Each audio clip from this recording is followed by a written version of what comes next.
जय हिंद दोस्तों। कैसे हो आप सभी लोग। उम्मीद करता हूँ आप सभी सही सलामत होंगे।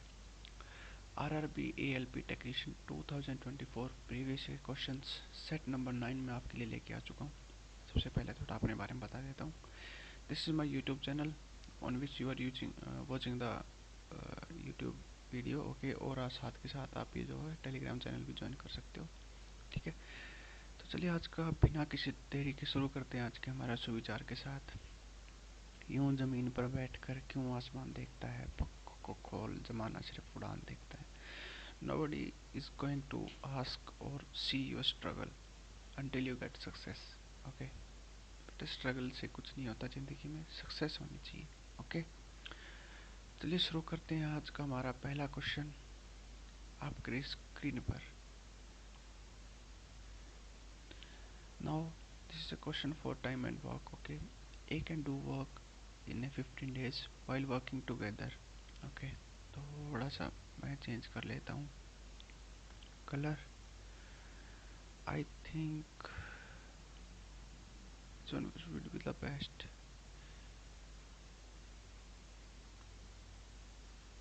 This one will be the best. Okay, now A can do a certain work in 15 days. Okay, ठीक है, and A and B can together do the same work in 7.5 days. Okay, now what we have is that first prepare the LCM diagram for the same. ठीक है, A can do in 15 days and both can do in 15 days. LCM आएगा 15, this is 2, so B कितने दिनों में कर सकता है, 15 दिनों में। क्योंकि हमारे पास टोटल वर्क कितना, हमारे पास 15, एफिशिएंसी 2 है, तो इसकी एफिशिएंसी भी 1 आएगी। और 15 काम करना है एक एफिशिएंसी के साथ, कितने दिन में करेगा, 15 दिनों में करेगा। ठीक है, समझ में आ गया। नेक्स्ट क्वेश्चन देखते हैं। Next is what we have is that what will be the difference between the compound interest and the simple interest on a sum of rupees 100 at 10% per annum for 2 years. Okay, first just ऐसा ही total कितना होगा, 20%।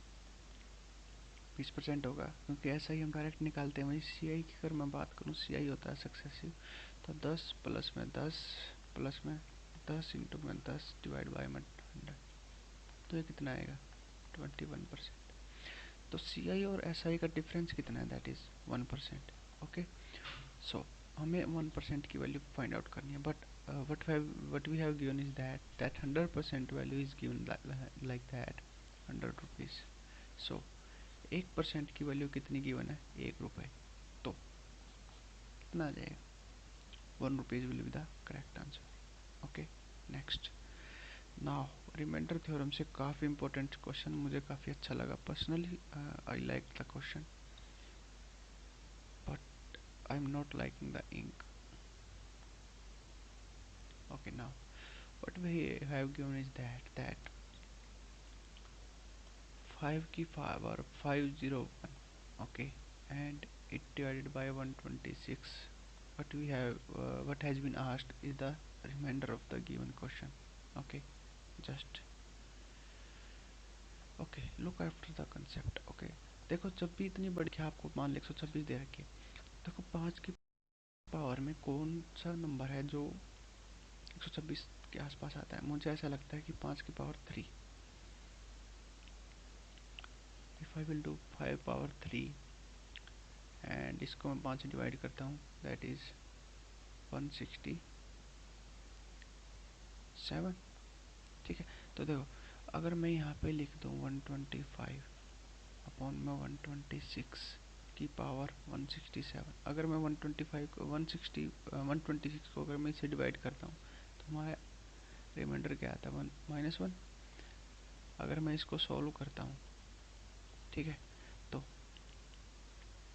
इसकी power कितनी भी चली जाए, अगर मैं -1 की पावर -67 करता हूँ, तो अगर ओड होती, अगर ओड है तो -1 ही आएगा, और अगर ये यहाँ पे इवन आता है तो +1 हो जाता है। ठीक है, तो देखो अगर मैं इसको डिवाइड करता हूँ तो हमारे पास रिमाइंडर कितना आता है, 125। ठीक है, समझ में। Okay, next.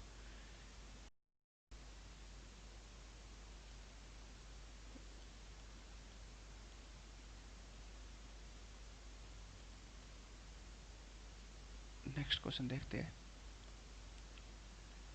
Next, a solid sphere of diameter 12 centimeter is melted, okay, and three shots are prepared. Shots means तीन गेंद वैसी sphere की जैसी. The diameter of the two shots has this one, okay. Now what is the surface area of the third? First what we have to calculate is the radius of the third one. ठीक है, तो radius कैसे find out करेंगे? देखो solid sphere की volume क्या होती है, 4/3 पाई r क्यूब. ठीक है, अब मैं बात करता हूँ कि ये हमारे पास बड़ा है. अब मैं छोटे वालों की बात करता हूँ जो हमारे पास तीन बने हैं. ठीक है, that is r1 square 4/3 pi r2 square plus में 4/3 पाई r3 स्क्वायर. ठीक है, अब देखो 4/3 पाई कॉमन होगा, सब में कैंसिल आउट हो जाएगा. ठीक है, अब बात करो डायमीटर की. देखो डायमीटर दे रखा है 12, तो इसका रेडियस कितना होगा 6. That will be 36.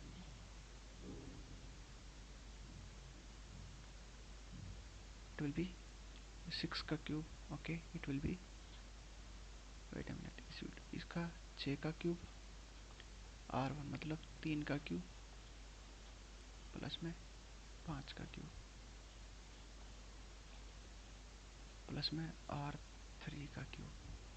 ठीक है, देखो इसमें डायरेक्ट आप ये भी कर सकते हो कि देखो एकदम छोटी छोटी वैल्यूज हैं, तो मतलब 6 का क्यूब आप हमको पता ही होता है 1016 माइनस में 36 माइनस में 125 and it will B r3 का क्यूब. ठीक है, तो यहाँ पे कितना जाएगा, ये 5 11 माइनस 1 5. ठीक है, और 125 ही हो जाएगा आई थिंक. फिर भी चेक कर लेते हैं एक बार. यहाँ पे कितना 16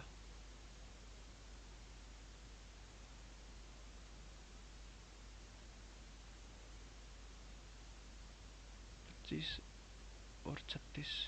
इट विल बी, एक मिनट, इसको मैं पहले लिख देता हूँ. दैट इज यहाँ पे r3 का क्यूब है 216 माइनस में 5 से 11 पावर 3 पता रहेगा 16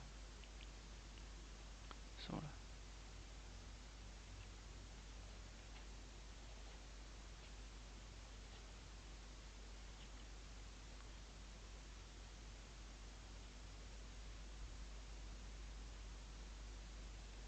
शिट मैन, ये कैसे इतना इतने बड़ी कोई गलती कोई कैसे कर सकता है?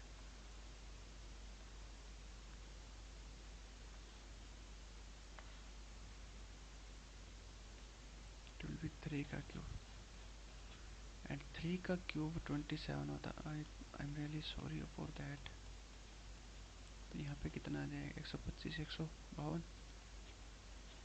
और ये यहाँ पे 216 और ये प्लस में r3 का क्यूब और ये साइड जाके मल्टीप्लाई होगा. That is 1.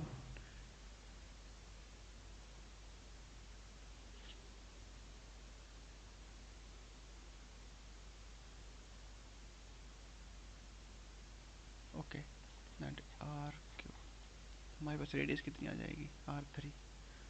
r3 will be 4 centimetre. हमसे क्या पूछा गया, हमसे थर्ड का सरफेस एरिया पूछा गया. तो सरफेस एरिया क्या होता है, that is 4 pi r square.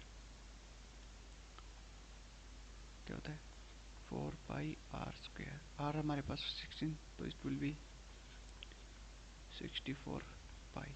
64 पाई क्या हो जाएगा हमारे पास, करेक्ट आंसर हो जाएगा. ठीक है, next. Now the graph of 2x. Okay, the graph of 2x is equal to 5 minus में 3y. ठीक है, cut the x axis at a point p alpha beta. Okay, the value of 2 alpha plus beta. अब देखो मैं मान लेता हूँ मेरे पास ना ये लाइन है. ठीक है, एक ये लाइन है. ठीक है, एक ये लाइन है. ठीक है, अब मेरी बात ध्यान से सुनो. अब कोई भी लाइन अगर एक्स एक्सिस पे काटती है, मान लो मैंने बोल दिया कि ये एक्स एक्सिस पे ये लाइन काट दी, तो यहाँ पे वाई की वैल्यू कितनी है, वाई जीरो है हमारे पास. वाई जीरो है क्योंकि ये हमारे पास वाई एक्सिस होता है, ये हमारे पास एक्स एक्सिस होता है, तो वाई जीरो है. तो वाई को अगर मैं जीरो पुट करता हूँ तो what will the value of X, X will come out as 5/2। और एक्स हमारे पास क्या है, X is equal to alpha, ठीक है। तो अल्फ़ा की वैल्यू हमारे पास क्या है, 5/2, और बीटा की वैल्यू हमारे पास क्या है, 0। तो अगर मैं इक्वेशन में पुट करता हूँ 2α प्लस बीटा, तो क्या आता है हमारे पास, 5। Okay, next, the LCM of two number is 48, ठीक है। तो हमसे पूछा गया, उनका योग पूछा गया है, तो it will come out as 40। कैसे, समझ में आ गया। देखो, कोई भी चीज़ का एलसीएम होता है ना, एलसीएम होता है इन दोनों का लोवेस्ट कॉमन मल्टीपल। अगर मैं 2:3 हमारे पास गिवन है, तो इसका अगर मैं लोवेस्ट कॉमन मल्टीपल निकालूँ तो हमारे पास 6 आएगा, ठीक है। और 6 का ही मान क्वेश्चन में कितना गिवन है, 48।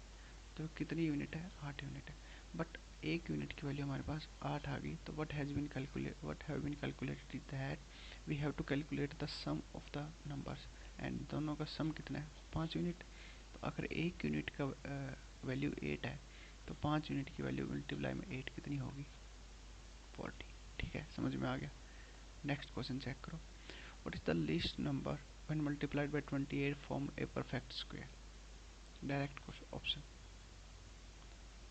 देखो, हमारे पास क्या गिवन है, हमारे पास 28 का क्या पूछा गया हमसे, ऐसा कौन सा, मतलब इससे हम क्या मल्टीप्लाई करें कि यहाँ पे परफेक्ट स्क्वायर बने। अब देखो, एक कंसेप्ट समझा रहा हूँ। देखो, ये यहाँ पे इतना छोटा नंबर है, ये आप डायरेक्ट ऑप्शन से भी चेक कर सकते हो, बट फॉर गॉड सेक अगर कोई भी बड़ा नंबर अगर आ जाता है, तो देखो सबसे पहले ये कंसेप्ट ध्यान में रखना, 2, 3, 8, ये जिस भी यूनिट डिजिट के पीछे आएंगे ना, they can't form a perfect square.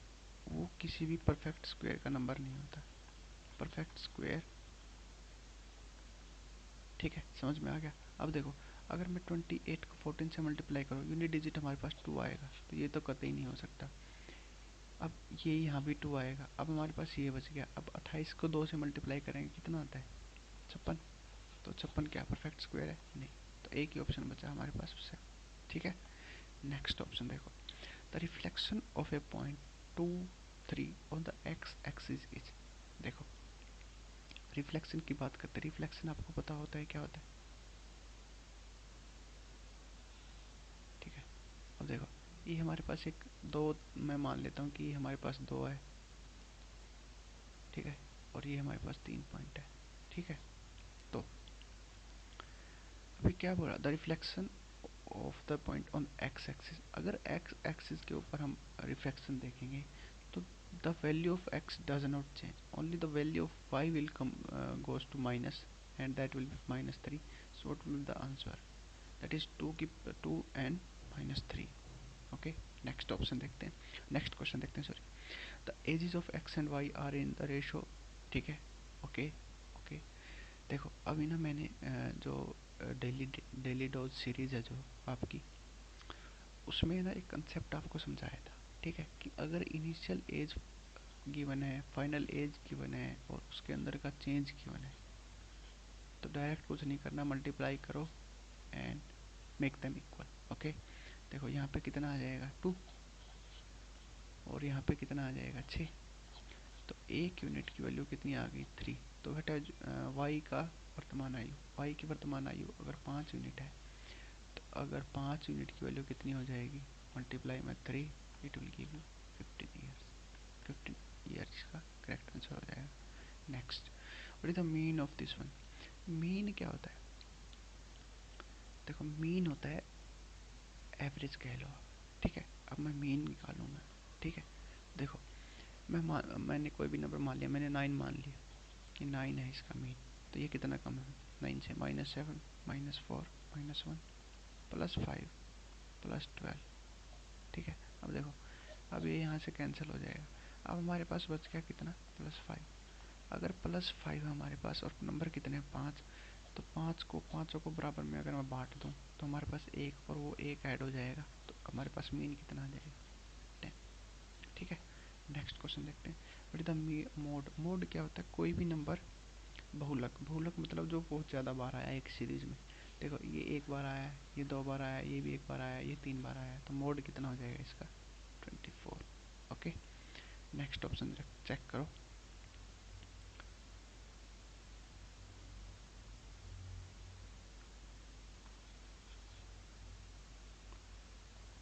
ठीक है, नेक्स्ट इज देखो, how does the how much does the second diagonal of rhombus. Okay देखो, रोम्बस का एरिया का फार्मूला आपको पता होना चाहिए। एरिया क्या होता है, हाफ इंटू में d1 इंटू में d2।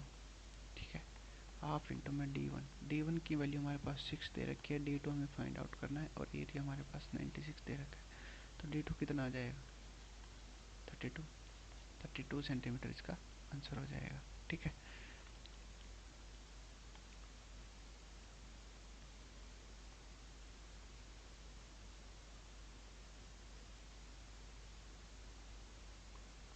ठीक है।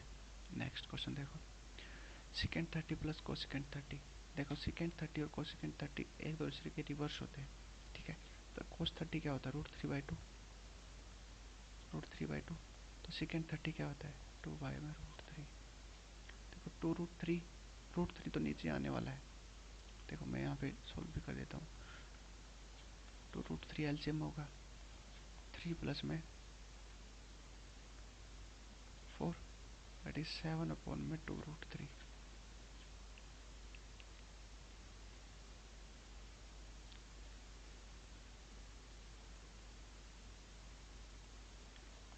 अगर मैं दोनों साइड 2√3 से मल्टीप्लाई करता हूँ तो it will come out as, नीचे कितना आएगा 12 और ऊपर 14√3। सोल्व करोगे दैट इज 7√3/6। कितना आ जाएगा, 7√3 प्लस में डिवाइड बाय में 6। Okay, next, what is the length of the diagonal of a cube whole side is this one. देखो पहले हम बनाते हैं क्यूब बनाते हैं। ठीक है, सबसे पहले मैं क्यूब ड्रा करता हूँ। देखो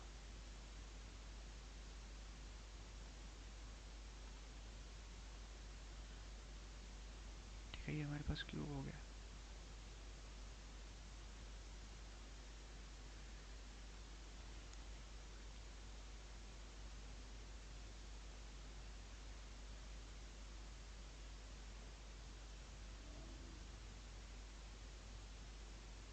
ठीक है, देखो ये हमारे पास क्यूब हो गया।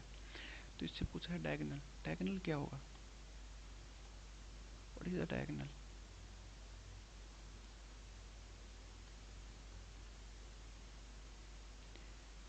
ये यहाँ से शुरू होगा और यहाँ तक जाएगा, ये होगा डायगोनल क्यूब का।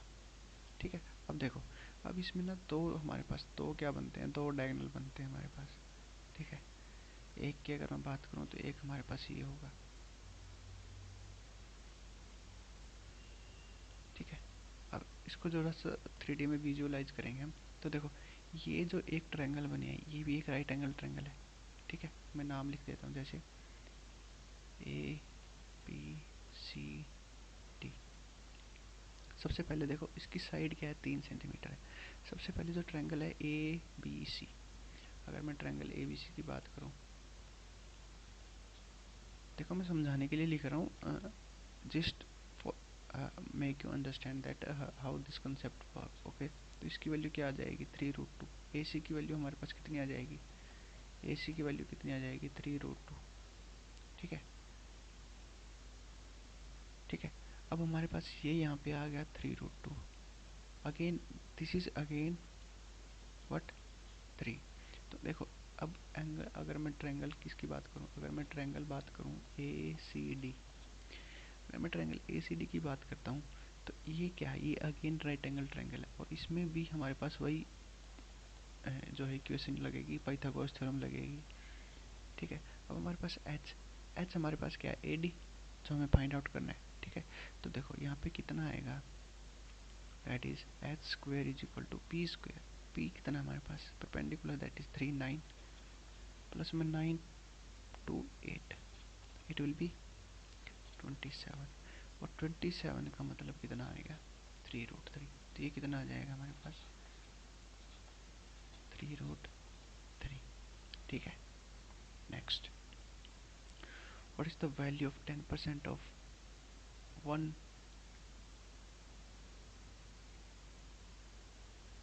देखती समझ गया कौन सा ऑप्शन आ जाएगा। करने की जरूरत नहीं, 11 × 11 कितना होता है 121। 121 कहीं जाने वाला है नहीं, 121 एक ही ऑप्शन में। ठीक है, next. Okay, now it is a statement question. Now what is the ratio, हमसे क्या पूछा है, what is the ratio of boys to girls. अब देखो there are 20 boys in class, हम इन से इसका रेशियो नहीं फाइंड आउट कर सकते हैं, but now the ratio of the girls to the number of student in the whole class is this. देखो ये गर्ल्स है, ये पूरी क्लास है 7, तो बॉयज़ कितने होंगे, बॉयज़ कितने होंगे 4, 3:4। तो हम स्टेटमेंट 2 से हम निकाल सकते हैं, but statement 1 is not efficient. Okay, sufficient. Next, when 16 is subtracted from a 3 times a number, देखो 3 times a number में से 16 माइनस करते हैं, the result is 8, then 3x will become out 24 and x will be 8, but has been asked what is the cube of the original number, cube कितना हो जाएगा 8 का 512। ठीक है, next what we have is that we have given a right angle triangle। okay,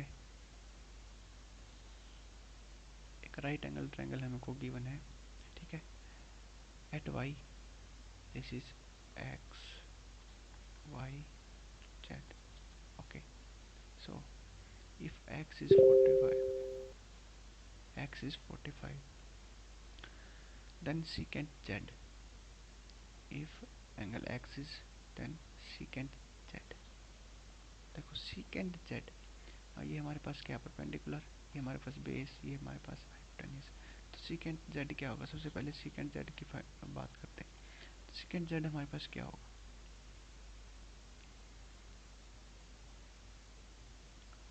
hypotenuse upon में base.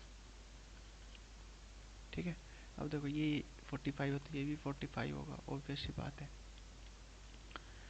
तो second 45 क्या होता है 2। अरे भाई इसकी वैल्यू क्या होती है 1 1, एंड यहाँ पे कितना आएगा √2। सो वैल्यू कितनी हो जाएगी हमारे पास, कितनी हो जाएगी √2।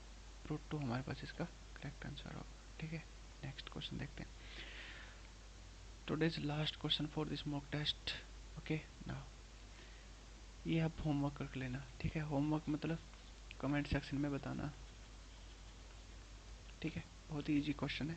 Okay, I hope you enjoyed the session. Okay, thank you.